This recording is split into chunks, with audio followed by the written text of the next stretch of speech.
Makanan terbaik untuk lindungi perut daripada gastrik adalah halia. Makanan terbaik untuk redakan pedih ulu hati adalah lidah buaya.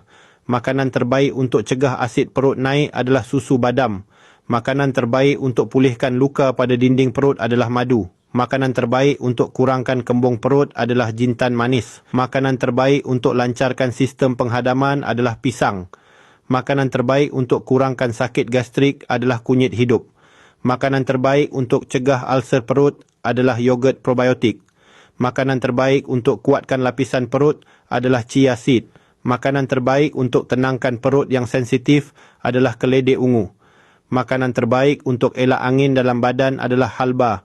Makanan terbaik untuk stabilkan asid dalam perut adalah epal hijau. Makanan terbaik untuk neutralisasi asid perut adalah timun. Makanan terbaik untuk legakan sakit gastrik adalah jus aloe vera.